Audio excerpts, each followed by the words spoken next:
Firstly, let me say that had I known how popular our two guests today were going to be and how many people we were going to have watching live, I would have postponed my special lockdown homemade haircut for another week or two. So I'd like to just open up with that. And for those that are just listening on the podcast, yes, I've got rid of all my hair and I had a zero on the weekend. So that explains that. Some might say that I've had this done to in simpatico with one of our guests, but no, that's not the case. Now, listen, there is some breaking news from the Batuta Advocate that I just thought it was worthwhile to share with you. Gladys says New South Wales residents can choose either 5 in a park or whatever is in the mystery box. Okay. Now, listen, last week, for those of you who were watching last week, our guest was Bernard Desmond, and we were talking about dealing with uncertainty. And one of the things that Bernard said was that in times of great uncertainty, I feel I'd love to do his accent because it was a wonderful accent, but I can't do that. In times of great uncertainty, we need to find a way of switching our mood from a state of anxiety to one of curiosity. Now, today, my guests are two very curious cats indeed. And I'll introduce them right away. We have Tean Kerr and Simon Cathro. How are you going, gents? Hi, Nick. How are you? Very well indeed. Tean, welcome to you as well. Thank you, Nick. Thanks for having us. Now, what I'm going to do is I'm going to introduce you one at a time. We'll start off with Tean. Now, Tean is an insolvency and restructuring and litigation partner. He's been at that for many years with Lander and Rogers, and before that with Swab Attorneys. Tell us just a little bit briefly, Tian, what have you been up to this week? Well, I'm winding up things at my current firm because I'm starting a new firm of my own in a little short period, and very excited about that. That's causing all sorts of anxiety. Seemed like a perfect time, a global pandemic of historic proportions and a lockdown. What an opportunity. Well, exactly. Well, that's it. As I said, Bernard said that you've got to switch your mindset from anxiety to curiosity. So I guess you obviously had a burning curiosity, and so that's official now, or what's the? I remain at Lander and Rogers at the moment, so I have resigned and just working out some transition issues, and the new opportunity should start soon. Fantastic. Now, I know that you've got a collection of Olympic torches there behind you. What's the story there? Is this? I didn't know this about you, or did that come with the premises? What's the story? It's just a collection of the Olympic torches that are here, all the way from 1936 through to the Sydney Olympics and onwards. Wow. It's a fantastic collection. Are they replicas or are they the real thing? They're the real thing, and the Sydney Australian one is signed by Kathy Freeman. Wow, that is awesome. That is very awesome. Yeah, that's fantastic. I've got a very happy memory of the Olympic torch. I was holidaying with my wife and son. I only had one at that time up on the Great Barrier Reef, and there was a time when they took the Olympic torch under the Great Barrier Reef, and we were there at that time. It was very special. Kathy Freeman, that is awesome. Now, of course, Simon Cathro is renowned for his athletic prowess, marathon runner and tennis player extraordinaire. So, Simon, you're a little bit ahead of Tian. You've established you're up and running. What's been keeping you busy this week? Oh, look, mainly jobs. I mean, I still have all the existing jobs that I had, and that's been keeping us really busy on some of the existing stuff. And we've had a couple of new matters as well, some advisory matters and enforcement matters. But yeah, I am a little bit ahead of Tian, and the firm was set up officially at the 1st of August, and we're sort of hit the ground running. In a COVID lockdown environment, which I thought initially when we sort of decided to do this was it would have been pretty challenging to set up a brand new firm during lockdown, but it's been remarkably easier once I sort of did my crash course in technology, and so it's been great in that sense, and the support, particularly from the insolvency industry, has been fantastic. I mean, the number of colleagues and competitors that have reached out to me since they heard the announcement has been fantastic, and it's really good to see how close of an industry we are and how well we get on with each other, because that kind of support when you do set up a firm is you're always a bit worried about things and how people are going to respond. But once I did the LinkedIn and the Facebook and the website and the email announcement, you know, the amount of, I think I spent 3 or 4 days responding to about 600 types of or different forms of communication, and it was just really fantastic to hear. You know, the type of people that, you know, competitors, whatever, just reach out and say, "Oh, this is really good news to hear, and good luck with it all. Let me know how we can help," and stuff like that. So it's been a really, you know, pleasant process in the last 2 or 3 weeks. And what comes first? The question about how you're keeping, how your health is, and how your family are, or how soon they can get some conflict work off you? I think most of the question they ask, Nick, is just like, is probably, you know, some of the questions you're asking today, you know, what made you want to do this? And really, it's a fairly simple question for me. I mean, you know, I've been in the industry for 25 years now. I've spent a good portion of that period in the Big Four accounting firms, and then I've spent almost close to a similar period of time in boutique firms, and each of them offer up a lot of skills and developments that I've taken on, and part of me just says you only live once, and for me it was just, I want to do something myself. I want to set up something that it will have a very strong reputation. It's something I can leave behind for the industry. So that's been the main question that has been asked of my competitors. And the second thing that they say is, what can we do to help you? And that was the bit that was really, you know, really nice to hear, because, you know, we're all competitors. We all get out there and we all compete. We all compete very fairly. But to hear people say, how can we help? You know, it's a really pleasant thing to hear. You know, it's funny you should say that. I remember when I first started Hermes, and it was a very lonely experience, you know, at the outset. I mean, I've got business partners and all the rest of it, but nonetheless. Craig Mitchie actually reached out to me. Craig Mitchie from he's now with Scottish Pacific, but he had his own firm at the time. And you know, I'm not, you know, I mean, I've known Craig for many years. He's a great bloke and all the rest of it. But we're not. You know, we're not besties. I only see him rarely, and we're overdue for a steak and a beer. Probably your shout if you happen to be watching, Craig. But it was just it was actually quite touching. You know, he didn't have to do it, you know, but he did. I guess we just sort of felt, you know, we were fellow travellers on a journey, and you know, it is quite warming when you get that sort of support. Yeah. Yeah. And what about you, Tean? What I guess it's too new for you. I guess a lot of people will be finding out for the first time now. That's exactly right. This is the first time I've publicly announced it. I've obviously had some good conversations with my friends and contacts and colleagues in the industry who I've leaned on for advice and guidance. But this is the first time that I've publicly announced my intentions. So thank you for the opportunity for that. I did make the decision. I can remember it quite vividly. I had my Jerry Maguire moment in late February 2020, and I pretty much made my decision as a result of a conversation that I had right then and there. I didn't actually follow through on the Jerry Maguire moment, I'm glad to say, but because COVID happened about 2 weeks later in mid-March 2020. And so I've basically been in planning and thinking and just considering how to do it, whether it was something I wanted to do. And it's just been something I've always wanted to do my entire career.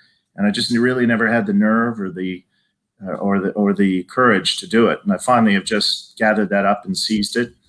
And I'm very pleased to say I've got the support of a great team behind me that I've had for some time working with me, and they'll be joining me. So I'm very pleased about that. Well, let me just say, I'm sure that on your way out, you're going to grab your goldfish, is it? And if you could grab Renee Zellweger on the way out, that'd be awesome. But don't forget, of course, to grab your lunch money mug on the way out. And to anyone who's watching live, you ask a good question, and we will send you a lunch money mug as soon as we've got someone in the office to send them out. We've got a good supply of them, and they come with a very special Aegean blue on the inside. Now, I'm just curious to know, I guess we'll start with you, Simon. I've got a couple of things that have popped into my head that are sort of a bit off schedule. The first thing is, you know, Simon, you've worked at some large firms. Am I right to say Deloitte and EY? Yeah, and PwC. So I worked as an employee at PwC up until a level of director, and then Deloitte and EY. So I was a partner at those firms. Yeah. And how does the alumni work with those firms? Oh, look, very good. I mean, I think the relationships you build in those firms are good on many fronts. I've had work come out of that network, and secondly, I've been able to introduce that network into situations of my referrers where they need a specialty that only the Big Four can offer. So, yeah, they do it all differently. Like, yeah, the ones in so some of the firms will have very active alumni events. I don't tend to sort of get involved in those kind of things. I tend to just keep in touch with them. I prefer the one-on-one meetings and conversations and stuff like that. They still continue to include you on all their material, all their thought leadership that they send out. So I still get a fair amount of that. But they do that very well. They've obviously got the. Yeah, I think certainly one piece of advice I'm sure all of you would agree with is that, for younger people, and I'm hoping that we probably do have some younger people that are watching this because they're curious to know, how they can get the brass plate with their name on it, like you guys have done. But one of the things is that remember that if you're working at one of those large firms, and for me it was, small firms, large firms. I was at AGC at one stage, and I mentioned Craig Mitchell before. I met Craig at AGC. But be good to the people if you're in your 20s, because later in life, when you hit your 30s and 40s, those are the people. I've got some really valuable relationships with people I've worked alongside or worked for or worked for me, and they're gold. And sometimes you think you couldn't do it without them. I am curious to know, Simon, as you were leaving any of those firms, they didn't hold you down and burn the club tattoos off or any of that sort of stuff? No, I do have a tattoo, but no, they didn't burn that one off. But no, they were fine. They negotiate tough, which is how they should do. They're there to protect their brand. At the end of the day, they have to look after what's best in the best interest of the firm. But for us, it was but ultimately they do it in a very professional way. So those kind of conversations from time to time can be very difficult. But when you look back at it in hindsight, you understand where they're coming from. But no problems at all. And again, very different in their style. Very different. And what about you, Tian? I remember years ago, one of my mentors, and I was thinking, I'm obsessed with the hero's journey at the moment. And, when you announce that you're starting up your own firm, that's what they call on the hero's journey, the point of no return. But you do need mentors and companions on the journey. If you think of, Shrek, he had Donkey, I suppose. That's probably a bad example. But I mean, when you leave the firm, sometimes you think they're going to react badly, but sometimes they realise that there's conflict work and all sorts of things that could cross the desks. Is that your experience, or? Yes, it has been my experience. It was a lot easier than I thought it would be. I think at the end of the day, there's an acceptance that as a professional with a long-standing number of clients and relationships, there's an acceptance that in this day and age, many of those client relationships are resting with you as a professional, not necessarily with the larger firms that you might be working at. And that being said, in my experience, they accepted that. As Simon indicated, there's obviously a desire to protect the interests of the firm, and that's fair enough. You understand that. But at the end of the day, it's up to the client. The client makes the decision. If the client wants to go with you, that's really what's going to dictate what happens. And let me ask you both, why now, Simon? Look, I don't have you looked at the tea leaves and said there's an avalanche of work coming, or is it like now or never, or? Yeah, I think so. Like, I think a part of it's that as well. I think the other thing too, you sort of get to a point in your career where you make certain decisions as to what you want to do. I mean, like I said earlier, you only live once, and for me, it's I've always been wanting to set up something. I always want to set up a firm that is attractive for others to join, and gives back to the industry. So for me, it was like, I've built up a lot of experience through all the different firms I've worked for. All of them have some very good aspects around how they did things. All of them had elements that they could have done better at. But like, for me, it's like you take those learnings and now I want to apply it. I think the fear factor of setting up your own firm is not so great as what it may have been 10 years ago when maybe I thought about it then. It's just that now I feel like I'm ready, and I'm young enough and ready enough. I think in terms of the timing of insolvency, it's really hard to know. We are constantly having our industry impacted adversely from unexpected things in the last 2 years, and even with the latest set of support packages in the last 3 or 4 weeks, we've started to see a drop off again of the insolvency appointments, and yet you walk down your local shopping area and half the shops are empty, and it just doesn't correlate. So I do think that we're in a different cycle this year, calendar year, than what we had at the same time last year, in the sense that there's a lot more distress and concern out there, which will drive these people into having to talk to people like myself and other restructuring practitioners. So I hope, and I do think that this might be the right time to set up your own firm, and things will start to pay off. But we're at the mercy of government policy and stuff that can easily change overnight. Are you a fan of the Batman trilogy? Oh yeah, I've watched a bit. My son likes watching those movies 50 times a year. I was going to show a clip, but it was a bit difficult to clip it. But there's a bit in the third movie where he has to escape, and he has to jump across the crevice, and he keeps taking a rope. And the mentor there says, you need fear to be successful, and so never mind the rope, jump without the rope, and you've got a better chance of succeeding. So what about you, Tian? Why? And Trevor Podgorski is wishing you both well. Thank you very much, Trevor. Thanks, Trevor, for your kind Thanks, comments Trevor. for the boys. What about yourself, Tian? What with respect to timing? Well, for me, the relationship that you have in a firm, particularly a larger one, it's a relationship that works on the basis of mutual interest. Each party has to have their own interests at heart, the firm and the individual, I suppose. And when those interests align, everything works smoothly. When those interests diverge somewhat, that's when things can get a little bit rocky. And it's at that point, when your interests no longer connect, that you have to make the decision. And you have to be brave and courageous about it. And for me, I guess I just started to feel a bit more like the chess piece than the player. Right. And for that reason, I decided, regardless of the timing and the opportunities that it presented, now is the time. Yeah, I guess there is. I know myself in my own journey. I mean, I'm a little bit older than you guys, so I'm sort of 10 years on from where you guys are, at least. So I think a little bit more further on with respect to yourself, Tian. But I know exactly that really strikes a chord, being the chess piece, I guess. I mean, I love my former employer, Alan Kay, if he's watching, is a great guy. But there comes a time when, you want to be in control of your own destiny and all the rest of it. And I suppose, who knows what's around the corner in this market.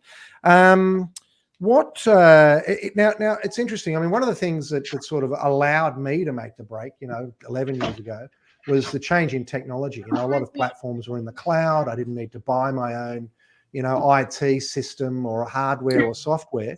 But for you guys, you are, starting to take on resources and the commitments of staff. And what sort of resources do you think you need in making a break? And I guess what's helped you the most in transitioning from working for someone else to working for yourself? From my standpoint, I'm just at the stage of setting all this up, so I can speak to it a little bit now as I go through it. It's never been a greater time to express independence for yourself, gather your team together, because you really just need your clients, your team, a laptop, a website, and a little bit of technology, and away you go. It used to be that when I started as a lawyer, I was working on the top floor of a very expensive building in Canada and an expansive lobby, and that was what impressed clients. That's no longer the case anymore. I won't tell you how long ago that was, to date myself, but what you need now is a professional reputation. You need to do good work. You need to get your clients to like you, and you have to have a good team behind you to support you. And the technology that we have these days, and it's only been more and more evident as a result of the lockdown with laptops and remote working, you just you just use the technology to connect with clients as best you can. Even the courts are very conservative, but have had to innovate 10 years worth in less than 2 months, and did so, and I don't think there's any going back. Look, a startup's a startup, and you certainly can't do it with a little bit of money in the bank. Listen, I wanted to, we are a podcast as well, so some people are only listening. So I just wanted to acknowledge some of the comments. We had one had Mullins saying, wow, Steve Nadenov saying great news to both Tean and Simon, Andrew Edwards, well done, Tean Kerr, Trevor Pavgrosky, well done, guys, enjoy the journey and welcome to the freedom and opportunities that you can enjoy.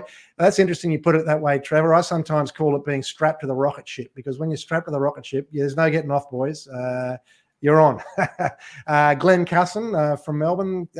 Thank you for commenting, Glenn. Congrats to both of you. I started Cusson Advisory 2018 and wish I'd done it years early. You know, it's funny you should say that, Glenn. I felt a little bit the same. I think, yeah, look, when you do it, you do it. I regretted not doing it before, but if I'd done it before, I probably would have cleaned up in the GFC. Stuart Price, well done, Tian. Look forward to the next chapter. By the way, so many Olympic torches. Why so many?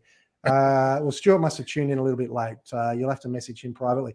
Rajiv, thank you very much, Rajiv. All excited for you, Simon and Tian. Simon, nice shoe collection. Oh, okay. Thank you for that. And Thomas Russell, congratulations to both Simon Cathro and Tean Kerr. Well done to you both. And so, Thomas, as you know, you have inspired me with my hairdo today. So I just wanted to get all those out of the way for the listeners at home. Now, Simon, Tian was sort of talking about the sort of resources and you know, what he needed to bring to the table to get kicked off. He was talking about relationships and reputation. What would you add to that? Oh, look, I don't even think I could explain it any better than the way Tian's expressed it, because I think he's hit the mark exactly for me. You know, I have taken my team and they've all come along, and that was a really comforting thing to see. Setting up the firm, you know, insolvency firms are focused on the systems, for the software program, the banking, and then you know, probably the professional indemnity and location. Now the location is, I've got premises, but I haven't moved in because there's just no point at this stage. But it's been remarkably a lot easier than I expected. In fact, Tian and I were exchanging emails the other day about websites, and he said, "Oh, who's your website designer?" And I said, "It's my manager.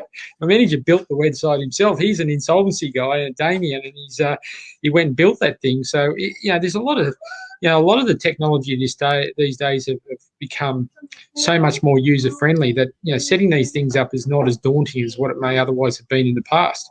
You know, there's no issue around the internet and data storage and all that stuff now is just a given. There's no issue of it ever, you know, running out of space or anything like that. Everything is almost on tech, in a technology-based platform. Really, it's been a lot better than I expected. So it's been really good. And again, with the contacts and the relationships, it is a very relationship-based industry we operate in. Whether you're a lawyer, or an accountant, or an insolvency practitioner, you know, the clients will come to you because of the way you interact and the way you manage the relationship with them. And as long as you keep doing the right thing and keep servicing them in the right way, I think the whole issue of setting up technology capacity, risk frameworks, all that stuff, it is much, much easier than what it used to be. Darren Mitchell, well done, Simon and Tian. I started MSD Law in April 21 after being retrenched, and the changes have been uplifting and eye-opening. Well done, Darren. I'm glad that you were able to use what some would see as a negative and turn into a positive. Sometimes you look back and thank people for helping you, maybe pushing you to make those decisions that you may not have otherwise made. So well done. Now, I'm just wondering, I guess, in terms of where we are now with lockdowns and, you know, where we are now with, you know, the commercial real estate, you know, there's a question whether or not we're ever going to have large offices again. There's been obviously a bit of a drought when it comes to restructuring, with all the money printing and all the things that we talk about all the time on this show, the moratoriums and what have you. There has been a bit of a drought in restructuring. What do you think the industry is going to look like moving forward? Are we going to see a fragmentation, boutique firms? How are the larger firms going to respond to times like this, Tian? Well, it's just, I just was thinking about this in preparation for today's discussion, and it's a bit like a jack in the box. It's just so much pressure's built up. It's got to give at some point, and you're going to get startled when it does. I don't think we can continue on much longer than this, realistically. I walk down the street and the shops are shut, and these are businesses, the cash businesses and cafes and just day-to-day shops, and they're shut, and they've been shut for months, and it just can't continue and without an impact on people. And I think the second lockdown in Sydney has really affected people a lot more than the first. People I talk to have a much bigger mental health impact. It's been a lot harder on them. And undoubtedly financial considerations are a major, major factor in that. And in our industry, we sit looking at the opportunities that restructuring and insolvency provides, but there's a human cost to these things as well. Look, there is a human cost. I'm just going to get on my hobby horse here for a minute, just before I come to you, Simon, and ask you to reflect on that as well. There is this thing called creative destruction, and I've got a definition of it. And this is from Schumpeter, who is an Austrian school economist. Creative destruction refers to the incessant product and process innovation mechanism by which new production units replace outdated ones. It's coined by Joseph Schumpeter. Now, the thing is that we have disrupted, with all this money printing and government intervention, we have disrupted this thing of creative destruction. Now, of course, we don't want good businesses who shouldn't fail to be victims of this process, and absolutely for maximising the benefits to the economy, businesses that would otherwise succeed shouldn't be allowed to fail. On the other hand, there are businesses that would normally, there is this creative destruction process where they would be recycled, to put it kindly. Now, my other hubby horse slide here is crowding out, and we've got a definition. Crowding out refers to the process of increasing government spending leads to a fall in private sector spending. Now, my issue here is that with all the government spending and money printing and government support, again, and I'm speaking my own book here, funds such as myself, we find ourselves, in competition with the government. And I'm sure that to some extent, both of you guys could be seen to be in competition with the government as well, because instead of doing your work to help businesses restructure, these businesses are sort of being propped up. So I just needed to get that off my chest. In terms of, with that in mind, Simon, what are your thoughts with respect to how the industry is going to look on the other side of this? Boutiques. Yeah. Look, actually, hold your thought, because I just want to get to a couple of comments. Daniel Cooksley, totally agreed, Tian. Thank you, Daniel. Daniel's quite the card sharp, if any of you guys have ever played Texas Hold'em against him. Dr. Mark Pizzicola says, please go to the themailhug.com.au for men's mental health information and resources. Critical time to be looking after colleagues and staff. Many thanks, Mark. And we might actually put that in the show notes as well. We've got a comment here from Ashnil Singh. Congratulations, well done, Tian. Sorry, Simon. Thanks, Ashnil. Yeah, no, thanks, Nick. Look, there's probably two comments that Tean made and yourself made, and that the conversations, referring to Tean's the conversations that I'm having now does tend to see that the element of distress and concern amongst the business owners is much different to what it was last year. So we're seeing a lot more desperation there. The second point too is we have been seeing, certainly in the last 12 months, a shift towards businesses getting used to getting handouts, and I've had a number of conversations with my referrers where they basically say, I have to educate my clients again, because they are starting to complain about why JobKeeper was coming to an end, or why when JobSaver, they have got so used to these government handouts, they've lost the ability to actually want to generate revenue. They're just becoming almost like a socialist business in a way. And so that's concerning in the sense that, well, that, you know, that should be a temporary shift, but we might have another temporary adjustment that happens to re-educate and get these people back into the mindset that, you know, we are in a capitalist economy, and we are in an economy where you got to look after yourself. So I think at the moment that's the worrying part about the whole situation we have with COVID, is that the actual business owners, there's a good portion of them out there that have become quite complacent and used to being given handouts, and you know, that's going to come back to bear on them in the future. It's certainly it's concerning to see there's all these government loans and all these things, and it makes sense to some extent, right? But nothing's perfect. It's all been a bit of a trial and error for the government, and really they have to just businesses owners need to get their mind back into accepting that they're going to have to look after their own obligations. Well, look, I think, unfortunately, I just hope that we don't lose the skills of resilience. And I've had a number of people on, even though we're sort of in the corporate restructuring, special situations, and all that, workouts, etc., and capital raising. But I have had people on, that are to talk about resilience, and I guess self-sufficiency and all those sorts of things. But what do you think, Simon? You've worked at some of the large firms. You mentioned before. What do you think? What does the future look like for these large? Maybe for their corporate restructuring arms. There's no receivership work at the moment. The whole business model has changed. What's your view of, what does the landscape look like if there isn't an avalanche of work in the next 6 months? And I know you're a modest guy, Simon, but I know around the traps that you're getting your fair share. You're probably getting more than your fair share, actually. But what do you think it looks like for these big firms? That even before this, lockdown 2.0 came along, the big firms weren't still occupying their offices. They were still having, a day, red team, blue team sort of arrangements. So what does it look like? Look, I think there's the whole of firm change, and I suppose that's not just connected to the restructuring division, but that those changes are more linked to the COVID impact and what it means for business going forward. I think, like everything with big four accounting firms, they're very good at adjusting and creating service offerings that matter to their business clients at that point in time.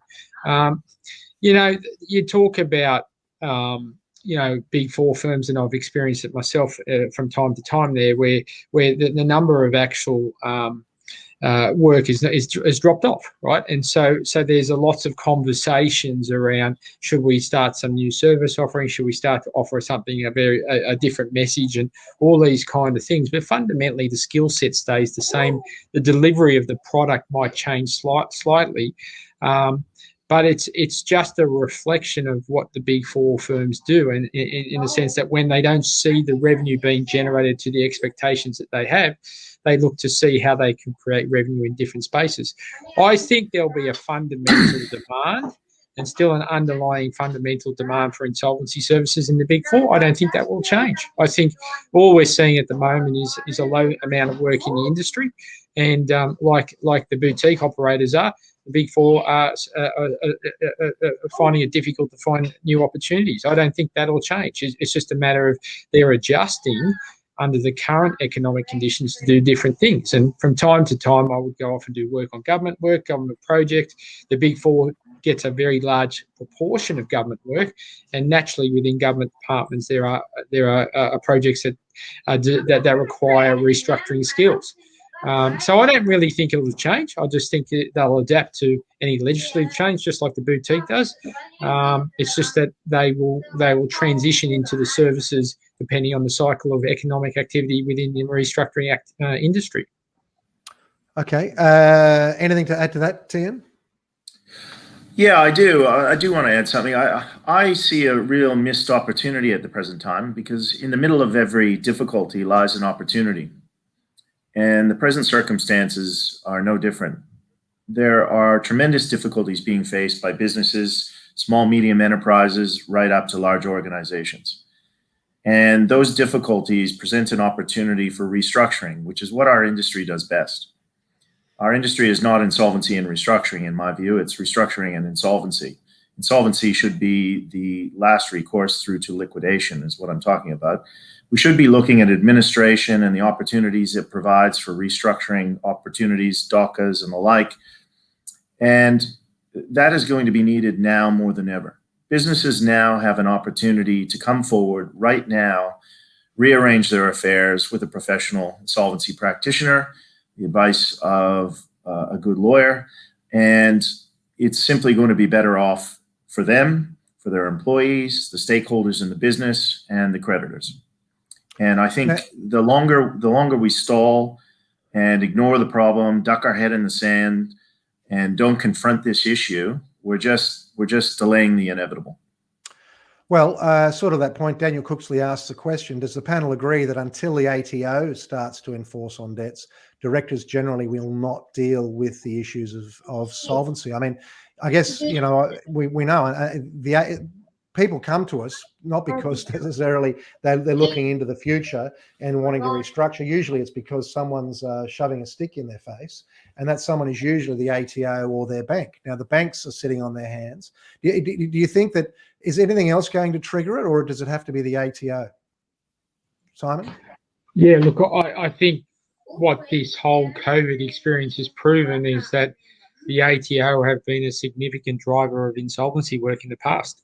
You know, one thing we know that is consistent throughout the whole process is the ATO have not been very aggressive, if at all, in terms of recovering their debts since the bushfires in 2019. So what we have seen is a complete drop in insolvency formula work because of that. So there's no doubt that, and whatever that percentage is 20, 30, 40% of all insolvency work is driven by ATO behaviour. There's no doubt that the ATO have a significant impact on the level of formal appointments in insolvency. Can I ask you, I've had a couple of newsletters from insolvency people this week talking about the ATO. The ATO got this power a couple of years ago to list you as a payment defaulter, effectively. You know, so you know when you're trying to raise money, it's a payment default, just like you didn't pay your phone bill or you've defaulted on your car payment, you've defaulted on your ATO. Now, apparently, they're going to start doing that. Have you heard that, Simon? Yeah, look, I'm not sure. Look, I've heard that. I couldn't tell you without doubt that there's what impact it has had. My experience really is, you know, it will be interesting to see for lenders like yourself, Nick, and more sophisticated creditors. They tend to get access to the tax portal and the payment system anyway. So for a particular client that they may want to engage with, but maybe for the more the smaller creditors and whatever. It will be interesting to see whether they check those credit checks, if at all. And I really question that people do anyway in that sense.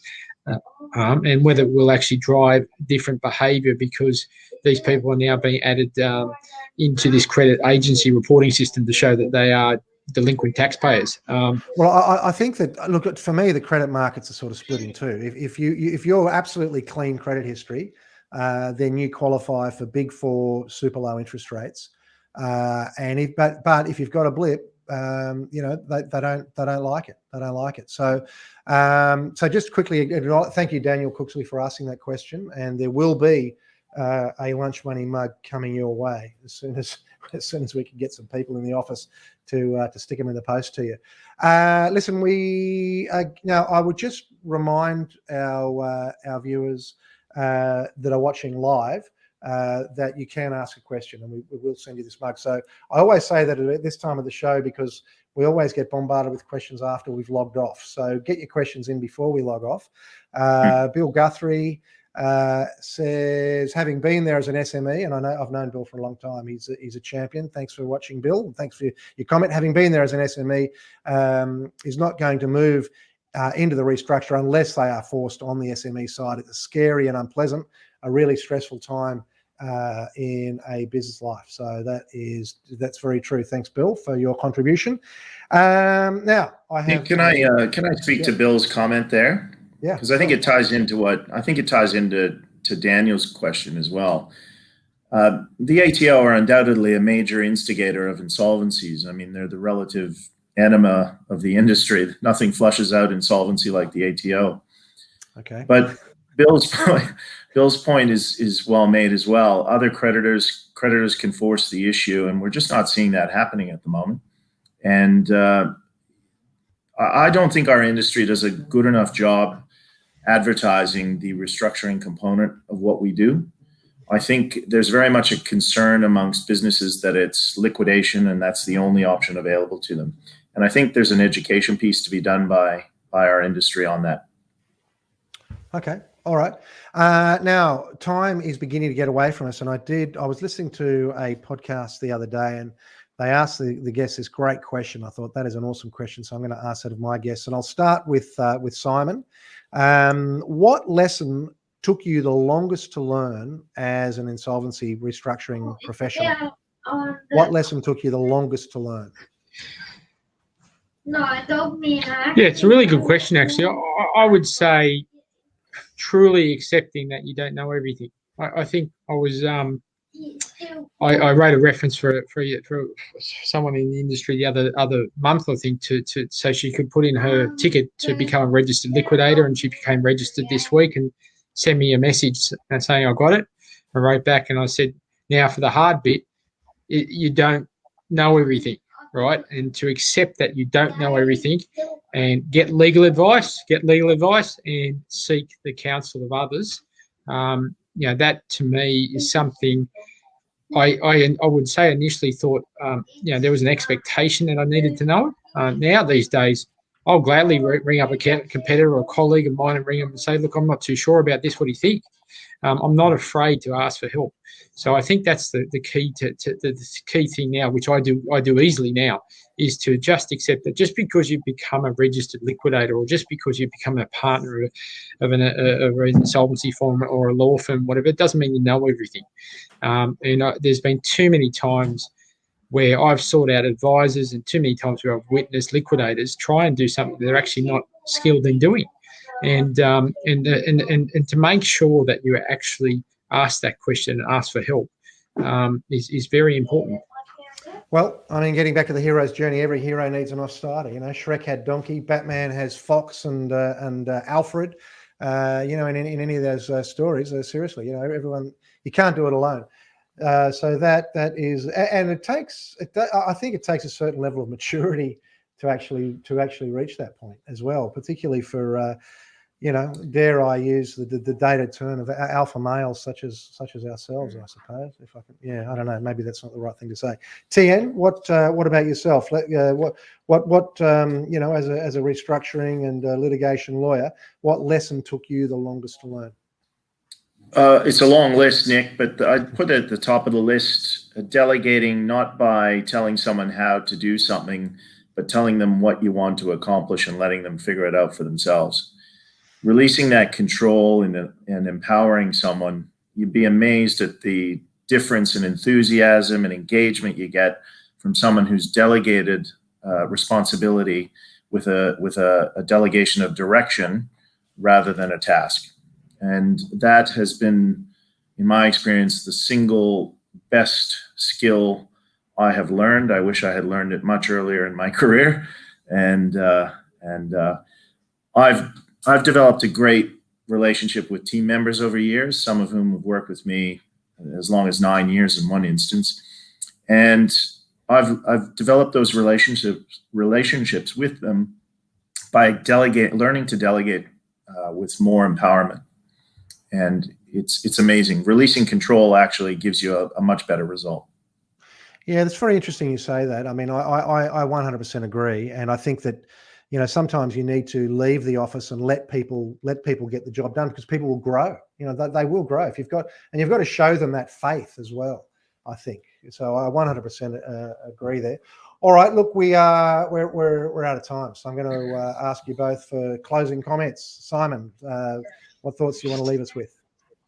Oh, look, thanks, Nick, for having both Tian and I on this. It was great. And look, I think the main thing is that the next 6 months are going to be really interesting for the restructuring industry. I think we will see a pickup in work. It's just a matter of when.